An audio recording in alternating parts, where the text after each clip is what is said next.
Bonjour à tous et bienvenue dans ce Morning Bull Live. Nous sommes aujourd'hui le 13 juin 2023.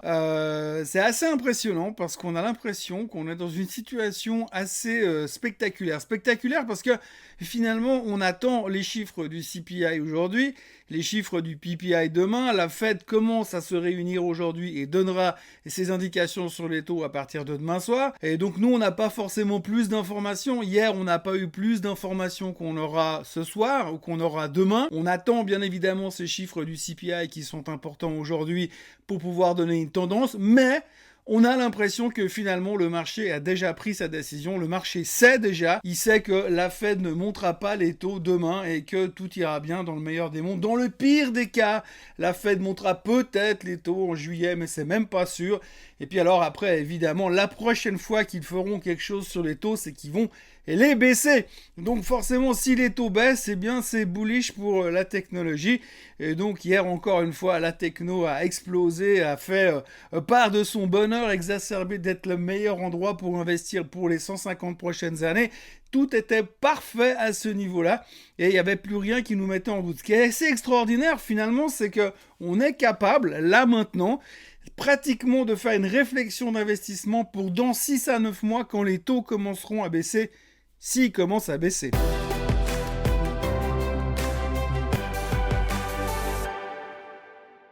En gros, aujourd'hui, si vous êtes un ours, si vous êtes bearish, si vous êtes négatif, si vous n'êtes pas à l'aise sur le marché boursier, vous avez meilleur temps de retourner dans une caverne pour hiberner jusqu'à au printemps prochain, printemps 2024. Peut-être qu'on y verra plus clair. Aujourd'hui, ce qui est assez impressionnant, c'est cette capacité à y croire encore, à investir encore massivement dans tout ce qui est techno, en partant du principe que c'est la solution contre tous les problèmes économiques du monde, contre tous les problèmes géopolitiques du monde. Et quand on voit la verticalité, parce qu'il n'y a pas d'autre terme, la verticalité de certains charts, ça peut faire peur, mais visiblement ça ne fait pas peur au marché. Alors ça rappelle des souvenirs.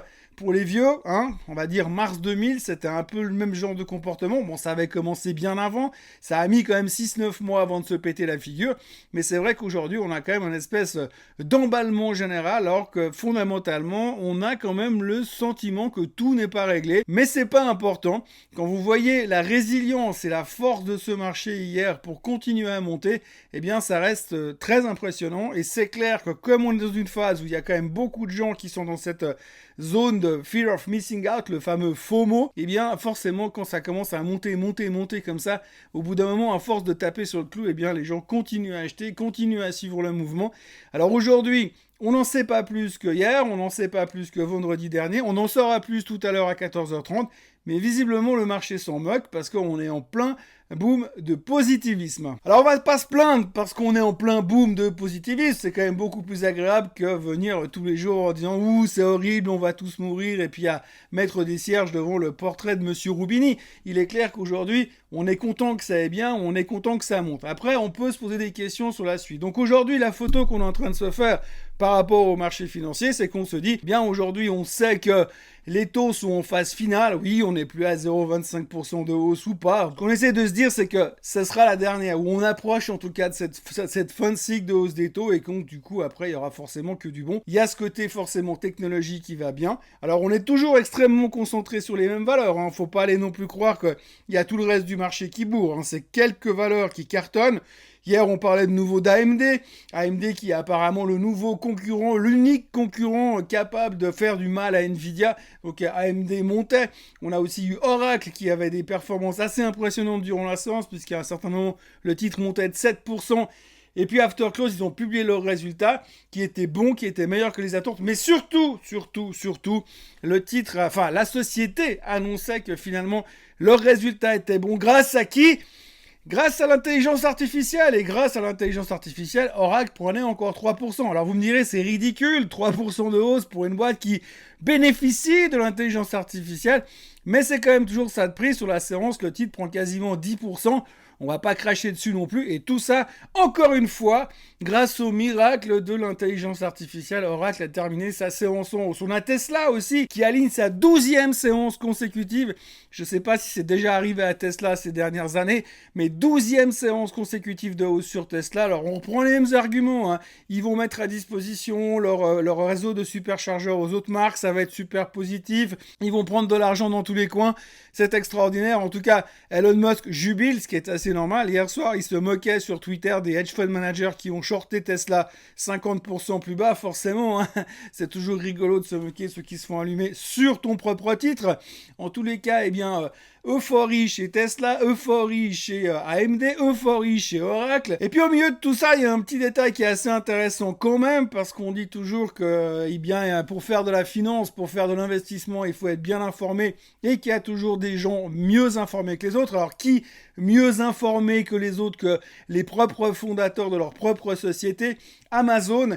Hier, on a lu un rapport comme quoi monsieur Jeff Bezos est en train de racheter les titres de sa propre société, chose qui n'était pas arrivée depuis bien longtemps. Donc du coup, on se dit, si lui-même rachète les titres de sa propre société, même s'il n'est plus CEO, on peut supposer que le mec est plutôt bien informé. Donc ça va aussi aider, ça va aider la continuité de ce rallye pour l'instant, en tous les cas. Et puis, à tout seigneur, tout honneur, n'oublions pas non plus Apple qui est à ça, et je dis ça, c'est difficile de donner la taille par rapport à mes doigts, mais est à ça de casser cette résistance historique de 3000 milliards de dollars de capitalisation boursière. On n'est plus qu'à quelques centimètres, à quelques dollars près pour aller taper cette résistance psychologique, bien sûr, mais ce sera la première fois dans l'histoire des États-Unis. On va pas parler d'Aramco parce que c'est un peu particulier, mais ce sera toujours la première fois dans l'histoire des États-Unis, du marché américain, qu'une société dépasse les 3000 milliards de capitalisation boursière. Tout ça pour vendre des smartphones. Non, j'exagère, mais en tout cas, Apple est de nouveau un des darlings du marché. On revient encore une fois sur ces 7-8 titres, enfin dire 7 titres en tout cas, qui font l'actualité et qui font que les marchés montent. Autre chiffre spectaculaire, le Nasdaq est en hausse de 41% depuis octobre dernier. Octobre dernier, souvenez-vous, c'était la fin du monde et qu'on avait tous y resté 41% de hausse. Alors oui, on ne pensait pas à l'intelligence artificielle à ce moment-là, mais c'est vrai que c'est juste spectaculaire ce qui est en train de se produire. Pas forcément très rassurant, parce que fondamentalement, on sait qu'il y a encore pas mal de problèmes macro qui sont un peu là derrière en embuscade, mais pour l'instant, on a cette capacité, encore une fois, d'être super optimiste. On se fout pas mal de ce qui pourrait aller mal, on regarde que ce qui pourrait aller bien, et ça continue à aller dans la bonne direction. On sait que tout à l'heure, on va avoir le CPI qui est attendu en hausse de 0,1% sur le mois, de 4% year over year sur une année, et puis si vous enlevez les trucs qui sont un peu dérangeants, à savoir la bouffe et l'énergie, eh bien on pourrait être en hausse de 5,3% sur l'inflation et de 0,4% sur le mois. C'est ce que les attentes du marché nous prédisent, mais on a l'impression qu'on s'en fout, parce que tant que ça ne remonte pas à 9%, eh bien de toute façon, on sait que la Fed va arrêter son cycle de hausse des taux, c'est en tout cas ce qu'on pressent. Alors j'en parlais déjà récemment, on se souvient aussi du mois d'août l'année passée, enfin je sais pas si on se souvient, parce que le mois d'août l'année passée, en termes de journée boursière, c'est un peu comme les chiens, c'est pas multiplié par 7, c'est multiplié par 700, ce qui veut dire qu'il y a 8 mois en arrière, ça correspond il y a 15 ans en arrière. Donc il y a grosso modo 10 mois en arrière, au mois d'août dernier, juste avant la conférence de Jackson Hole, eh bien on s'était dit, oulala, de toute façon c'est une certitude, la Fed va pivoter, ils vont être beaucoup moins au quiche et beaucoup plus de viche, et on était super bullish par rapport à ça, le marché était en pleine forme, et c'est là qu'on s'est rendu compte qu'en fait ils n'avaient pas du tout changé leur fusil d'épaule, qu'ils étaient toujours méga au quiche et qu'ils avaient toujours l'intention de continuer à monter les taux. Résultat, on s'est pété la figure jusqu'au mois d'octobre pour aller faire le trou qui aujourd'hui nous permet de faire un rebond de plus de 20% sur le S&P 500 et de plus de 40% sur le Nasdaq. Tout ça pour dire qu'aujourd'hui on a des certitudes, hein, quand vous regardez le marché ce matin à quelques heures de la publication du CPI aux États-Unis, non parce qu'il y a aussi le CPI en Allemagne, mais tout le monde s'en fout pour l'instant, mais le CPI aux États-Unis tout à l'heure, on a quelques heures de ça, et quand vous voyez la certitude dans les médias, c'est juste impressionnant. D'ailleurs, si vous ouvrez, vous tapez Google, dans Google, vous tapez finance, bourse, vous ouvrez un journal, le Wall Street, le FT, partout vous verrez bull market, bull market, bull market. C'est limite du sponsoring acharné. Tout le monde est super positif et rien ne semble pouvoir arrêter le marché ces prochaines heures. On a le pétrole aussi qui s'est pété la figure hier à cause de l'histoire sur l'Iran. On est à 67,40 sur le baril, grosso modo. Ce matin, il essaie de rebondir parce qu'on se dit oui, mais si la Fed arrête de monter les taux, eh bien ce sera positif pour le marché, donc il y aura peut-être un recovery à faire. Mais en même temps, on se dit c'est bien parce que si le pétrole est à 67,40, c'est pas trop inflationniste. Alors effectivement, encore une fois, je le dis à chaque fois, mais moi, chaque fois que je vais à la pompe et qu'on me dit oh, le pétrole il a baissé de 5, $5.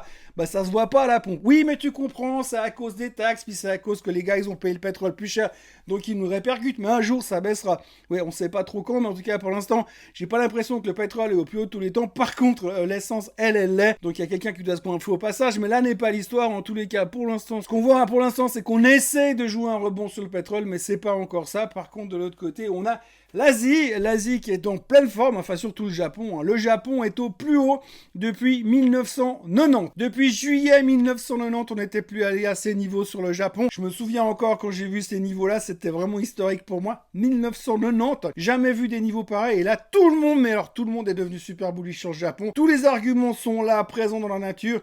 Il n'y a aucune question à se poser. L'avenir est au Japon. En revanche, du côté de la Chine, on s'en fout un tout petit peu parce que la Chine est toujours dans le coma, même si ce matin, la Banque centrale chinoise a annoncé qu'ils baissaient leur taux à court terme pour essayer de restimuler l'économie. Donc ça, on voit que le gouvernement s'est réveillé un petit peu, il faudra surveiller ça aussi, même si pour l'instant, on est complètement bloqué sur ce qui se passe au Japon. Voilà ce que l'on peut dire aujourd'hui. Un engouement massif sur les marchés, un positivisme exacerbé dans tous les sens, cette capacité de voir le verre à moitié plein plutôt que le verre à moitié vide.